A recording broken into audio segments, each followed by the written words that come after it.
Hello, I'm John Lombard. Welcome to this special Space Shuttle edition of Stateline.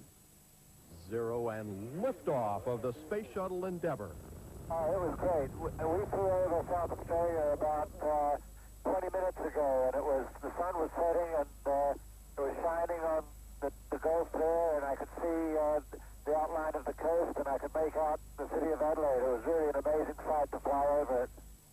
Just over an hour ago, the ABC became the first Australian broadcaster to cross live into space to speak to Adelaide's own rocket man, Andy Thomas. We'll bring you that interview in just a moment. We'll also be looking at what's happening with the space program in our own backyard, with a flashback to some of Woomera's most memorable rocket launches. 5, 4, 3, 2, stop, stop, stop.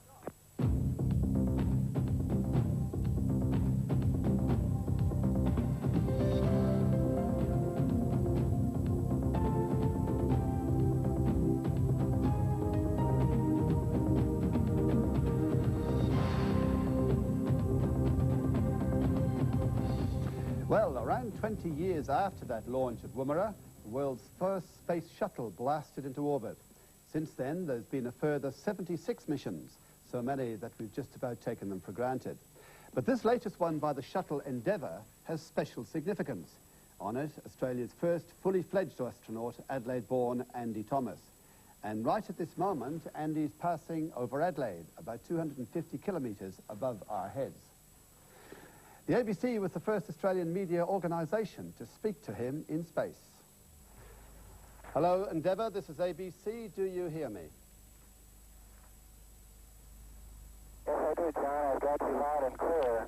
I'm John Casper, commander of the Space Shuttle Endeavour, and we're talking to you from about 180 miles up in space, just passing over Central America right now. And with me I have three of the six crew members on Endeavour. There's Dan Bursch from New York, and of course, you know, Andy Thomas from South Australia. I'd just like to tell you that we've had a very busy and productive 5 days on orbit here, and Andy has just done an outstanding, tremendous job as payload commander for all the experiments here in the space hab that you see around us. We really have two parts to this flight. One is a technology demonstration flight where we deployed an inflatable antenna, and Andy had a part in recording the data for that, and also a small satellite test unit, which Andy also participated in data takes on that. And the other part, the major part, has been microgravity science, and Andy can go into quite some detail on all the experiments here that are going on in the space lab. Well, Andy, if I could talk to you, this is John Lombard saying good day from Adelaide. I wonder if you could tell us, Andy, what it was like flying over Australia, and in particular over your home city. Oh, it was great. We flew over South Australia about 20 minutes ago, and the sun was setting, and it was shining on the Gulf there, and I could see the outline of the coast, and I could make out the city of Adelaide. It was really an amazing sight to fly over it. How much detail could you see? There was a good bit of cloud cover which clouded over a lot of it, but I could see the outline of Port Adelaide and Outer Harbour quite clearly, and I could see some of the South Coast beaches quite clearly as a white line. We're about 180 miles up there, so it's hard to see, and we're moving very quickly too. We could only had the view for a couple of minutes before it was gone. Now, Andy, you, I believe, see 16 sunrises and sunsets every day. What do they look like? Yeah, that's correct. We circle the world, the entire globe, every 90 minutes. And so we get a sunrise and sunset every 90 minutes, and 45 minutes of darkness and 45 minutes of daylight. And they're really spectacular from orbit. They're very sudden. The sun goes quite quickly. But you see some breathtaking colors of reds and blues as it sets. And then in the morning you see this brilliant white light of the sun as it shines through the atmosphere and then bursts out. It's an impressive sight. With weightlessness in the cabin there, how difficult is it to move around? And is your boomerang safe? I see my boomerang is safe. It's stowed somewhere where I can't get to it. Moving around is very easy. In fact, it's a little bit too easy. You have to be careful because you can end up moving too quickly and bouncing into things. I'm delighted to see you have a kangaroo behind you.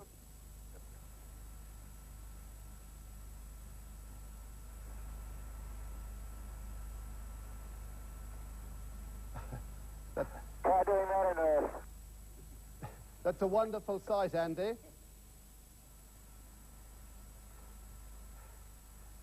A lot of young Australians are watching you, Andy.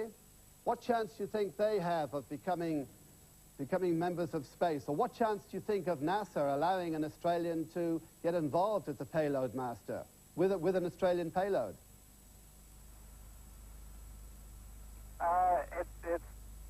Things like that can happen and are happening. NASA has international collaborations with other countries as part of the International Space Station venture, and there's no reason why Australia also couldn't participate in some way. For people who wish to become astronauts and to fly in space, the key is to get a good education, and usually in engineering or science or medicine or some field like that for which NASA has requirements. Well, I understand you've just had your breakfast. What was on the NASA menu this morning?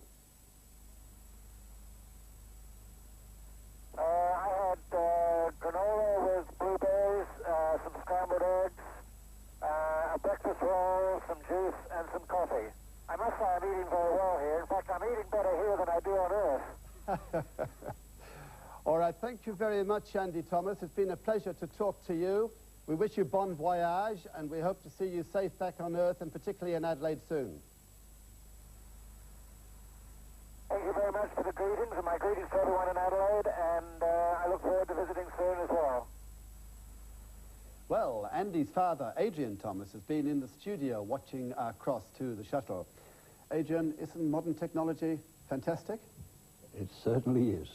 I mean, it's just amazing. I'm sitting here in the studio talking to Andy sitting up there in the shuttle. That's right.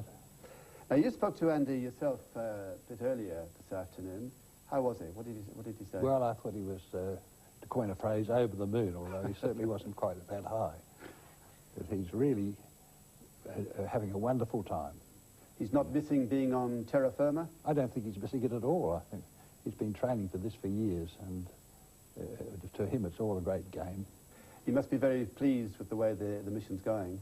Yes, I think so. I think that he has performed his duties in a very exemplary fashion, from all accounts. Did you ever think that as a little boy that you had bouncing around your knee, that one day you'd be sitting up there revolving around the Earth at a great rate of knots? Never. As I said, when he was working in America in the aeronautical industry, I felt that one day he might have some connection with the space industry, but I never imagined that he'd actually be an astronaut as he is now. Was he interested in spatial matters in any way? As a small boy, very much so. He started about age 9, I think, when the American space program was just getting underway, and I think they used what is called a Redstone rocket to put Alan Shepard not into orbit, but just up and down again. Right. And I bought him a plastic kit for that rocket. I think I might have mentioned this before, and I think that was the catalyst. So how much fun is this space caper for you? Well, I'm really enjoying it. I told him that on the telephone. He's given his old dad some notoriety that he never expected to have. All right, well, look, we all wish him a very safe landing next week, and we look forward to seeing him back home in Adelaide. We certainly do. Thank you very much for coming in. Thank you. One of the things that strikes you about Andy Thomas's space career is his sheer determination to get there. Like so many other gifted Australian scientists with get up and go, he had to get up and go overseas to make it all happen. Successive Australian governments have waxed lyrical about making this a clever country. Yet the funding for a space program has been limited. Indeed, there's an irony that as Andy Thomas's career reaches new heights, courtesy of his adopted country, Canberra's seriously considering winding up Woomera. Here's Peter Lewis. Andy Thomas this week taking the most important steps in what has been a gritty rather than glittering aerospace career. Behind all the hype and hoopla of his astronautical adventure was the hard slog and the years of study and unglamorous scientific research before he got his big break. T-minus 12, 11, 10. Most people in this line of work grew up during the Apollo program and so on, and that's when, certainly in my case and for most of the other astronauts, interest in the space program was first sort of laid down and sort of became a passion for many of us. But for me, growing up in Australia, it wasn't a very realistic career opportunity. It wasn't until I subsequently moved to the United States, quite for independent reasons, and had been living here for some time, that I realized that I could apply for this program, which I did in the late 80s, and ultimately got selected in 1992. Without a serious homegrown space industry, the young Aussie stargazers Andy Thomas is inspired. We'll have to follow his lead if they're serious about space and join up with programs in either the US, Europe or Japan. In fact, if it wasn't for a group of young aerospace professionals and their backyard-built rocket, Australia's space credentials would be virtually non-existent.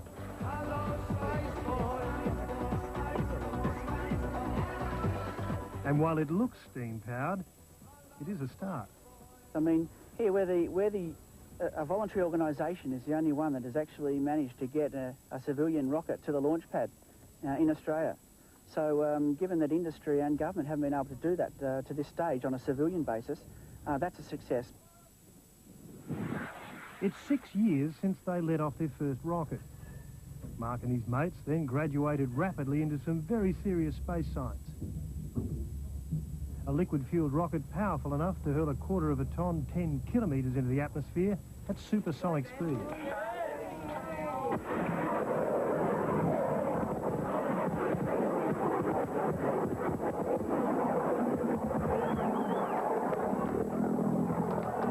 It was fantastic just to see it leave the rail. Been sitting there for so long now and in Norbert's garage and on the rail, so to see it actually leave was a fantastic feeling. You could get nothing better as an outward sign of that, to show the world that we are more than a beach and a barbecue, than an integrated space program that had us building satellites in Australia and launching them from Australia. We'd all love to work full-time in a national space program, and we're keen to do whatever it takes to try and create the environment in Australia so that these space programs can happen. And joining me now is Mark Blair, the chairman of the Australian Space Research Institute, along with Senator Grant Chapman, the architect of the government's space policy, and space scientist Dr. Duncan Steele. Mark, you've said that you'd love to work full-time in a national space program. What's stopping you? Well, at the moment, there's not much in the way of industry supporting the country. What we're trying to do with the Australian Space Research Institute is to create a framework where industry and academia can get together to create the environment where we can conduct commercial space programs. And to date, we've launched a series of Ausroc rockets. We're working on small satellites, scramjets, and educational programs. Grant Chapman, what's the government doing about the space industry? Well, John, I think you over-described me to describe me as the architect of the government's policy. What I am within the government is a strong advocate for a much more positive policy with regard to the space industry. I've spent some time researching this industry. I've had a long-term interest in it, and I've developed some policy proposals, which I put down in the Parliament in a speech this Wednesday, which have now gone to the Minister, Peter McGoran. I know he's very supportive of a higher profile for space within the government's overall budgetary position. But what basically would you like to see done? Well, I believe there are a number of reforms necessary. The first of those is a change to the structure that administers our civilian space program in Australia. I believe we need to set up an Australian Space Commission to replace the present internal departmental structure that's administered space, and that Space Commission should have people in it who are made up with industry expertise rather than bureaucratic administrators. So that's the first change I'd like to see. The second change is, over 3 years, a substantial increase in funding. Under the previous government, the space program staggered along at about $6 or $7 million a year. I believe that over a 3-year time frame, we need to spend about $75 million to have a realistic program. But is that realistic given the razor gangs slashing with spending in these days? Well, I believe the opportunity cost of not significantly increasing our allocation of funding to the space program makes it essential. In the next few... get it past the razor gang? Well, those arguments will be held in the next few weeks. As I said, the policy that I've put to the Minister, which I hope he will take cognizance of, will put very strong arguments for an increase in funding. Dr. Duncan Steele, from your point of view, where should we be going with space research? Well, clearly I'd like to see more being spent on a whole spectrum of different possibilities. We're really at the stage now of just starting to explore space, really start to exploit it for commercial purposes. And this shuttle is called the Endeavour. And we ought to look back at Captain Cook in the original Endeavour and see that there was no great commercial return, economic return from Cook's initial explorations in the Pacific. But look where we are now. We're here in Australia and New Zealand doing things. And I'd like to see more of that happening. But we've got to take a much longer-term view. Well, I think we've really got to take into account that the great thing about space is that it is our future, and it's also very much the future of our children, and it's something which really stimulates them and excites them, and it really is quite abominable what's going on and not going on in Australia at the moment. Well, you mentioned the Endeavour, and we noticed that there's a Canadian on board who's wearing the maple leaf, although I noticed our kangaroo was there in the Endeavour as well, which is encouraging. But what should Australia be doing so that Australian citizens can become astronauts? Well, that would certainly require a considerable investment. I think it would be a good investment because it would be of great inspiration to children. It's a great shame when they see that you've got to relinquish your Australian citizenship in order to get into space. So I would indeed like to see Australia getting involved in this sort of thing. I know that we've been invited to become partners in one respect or another with both NASA and the European Space Agency in the past. Really, the welcome is there. It's a matter of us taking on board that welcome and stepping in, putting up the necessary dollars and viewing it as being an investment which is not going to return, I think, an economic return in the immediate future, in the next 3 years or 10 years. But in the longer term, I think it's great for the future of the country. Mark Blair, if I could ask you, your Ausroc launches at Woomera have achieved national attention. Yeah. You don't think they're a bit overshadowed by the great achievements of NASA? Well, we're looking at a small scale. We're looking primarily at technologies that are going to lead to a viable Australian industry. If you look at the models behind us here, we're developing technologies here that are going to lead on to small satellite launches that can basically assist industry. We're not looking at manned missions for Australia. I'd like to just get back to what Duncan was saying earlier about the manned program. Australia was offered a position to send an astronaut, Australian mission specialist, up with the AUSAT satellites back in the early 80s or mid-80s. And today even, Australia could have, for about $500,000 a year, an Australian mission specialist taking Australian payloads into space in collaborative programs. So there really is a big scope for Australia to get involved. Well, Grant Chapman, would the government fund something like this? Well, my priority in the policy that I'm trying to have the government adopt is for Australian industry participation in space, and particularly to focus on where we have leading-edge technology advantage, such as small satellites, because they are very beneficial and very important for Australia's future in terms of minerals exploration, security monitoring, environmental monitoring. I mean, it's perhaps people don't even realise that many overseas countries have a better idea of how our wheat crops are progressing than we in Australia do ourselves, and so we're at a great disadvantage in marketing our commodities internationally. So I believe those areas where we can get real advantage are in the small satellites within Australia, monitoring Australian conditions. But the federal government has already decided not to take part in the building of the world's largest telescope. What sort of commitment does that show? That is not a matter that's particularly relevant to the issues that I'm pushing, and it may well mean that those areas that I have regarded as much more relevant to an effective Australian space program have the funds available. What role would Woomera play in any sort of expansion that you're talking about? I believe Woomera will be very important because, again, it is an ideal location as a launching site for low Earth orbit satellites. It's isolated, it's geographically suitable, its latitude is suitable, and of course it has a significant amount of infrastructure already there. The danger for Woomera, of course, is that once the United States leave Narungga, the dollars that come from the United States currently to sustain Woomera won't be there. And one of the ideas that I've put forward is that Woomera, in fact, should be transferred at that stage from the Department of Defence into this new Australian Space Commission that I envisage and become part of that overall program. Duncan Steele, Senator Chapman says the government wants to pump more money into space research. What's your view of this? I think it's got to be properly directed. I'm not at all convinced, in fact, there will be an immediate economic return from these things, so I think that the government would have to take a longer-term view and not say, well, look, in the next 3 years, we're going to be getting back $2 for every dollar we put in. So it really has to be a longer-term view than the immediate future, and so that would require the Australian taxpayer and the voter to realise, look, the government is not going to be making a quick return on this. It isn't a matter of making a fast buck. It's got to be viewed from the perspective of the long term, and it's got to be viewed from the perspective of national prestige. I think that really we're viewed in many ways as being a bit of a joke on the world stage when it comes to space, and we've got to turn that around. We've got to show other nations that we are indeed capable of being a major player in this sort of thing. That's got to be the future of Australia. Well, we'll take a break from this discussion and go to our Remember When section. In the 60s, of course, the space race was in full swing. In Australia, all eyes were on Woomera, the site for the Europa satellite launch program. Let's travel back in time.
R39 from track 1, Borside Tower. Thank you.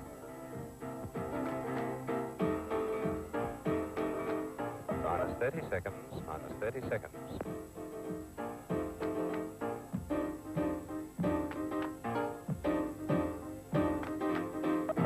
Minus 20.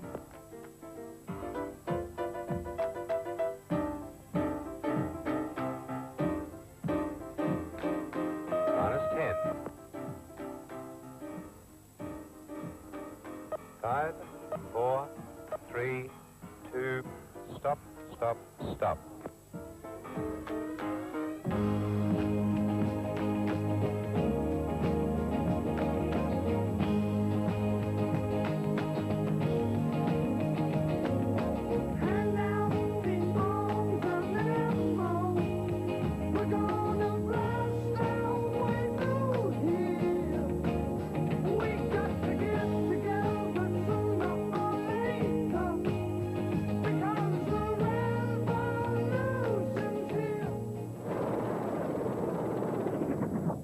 Wonderful pictures from the ABC archives.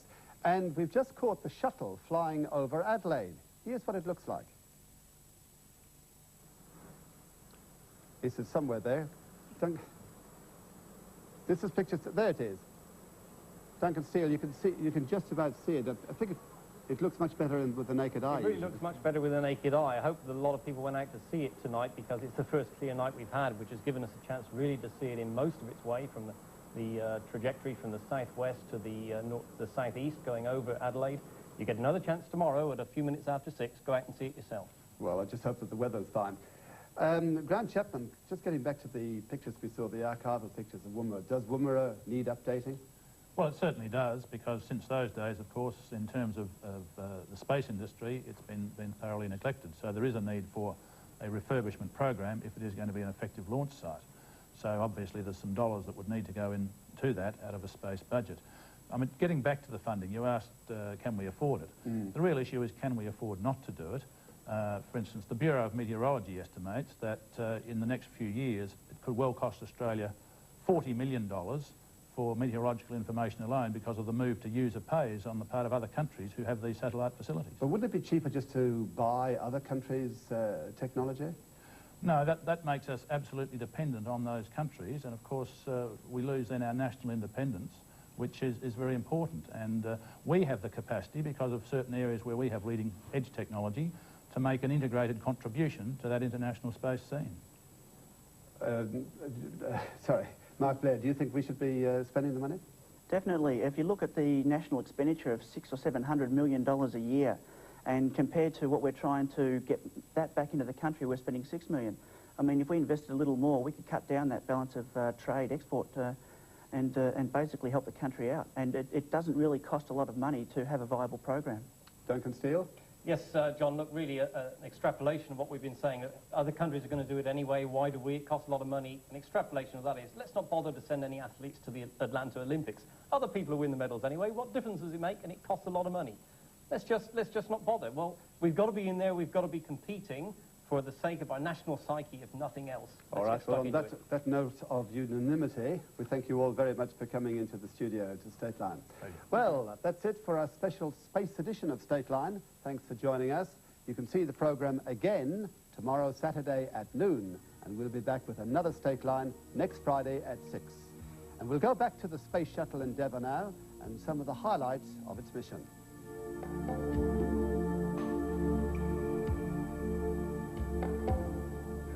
Blair, do you want me to press on with 731? That's negative, Andy, if you could stand by.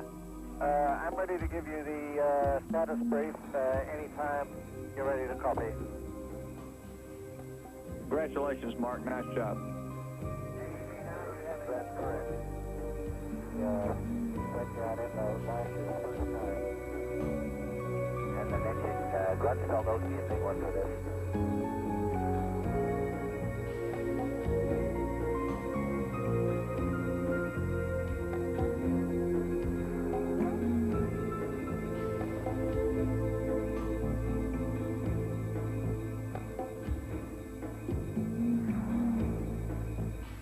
Houston, that's a super zoomed-in image now. That's really helping us out. Thank you. There's going to be a lot of celebrating down here. Just fantastic work. Nice job today.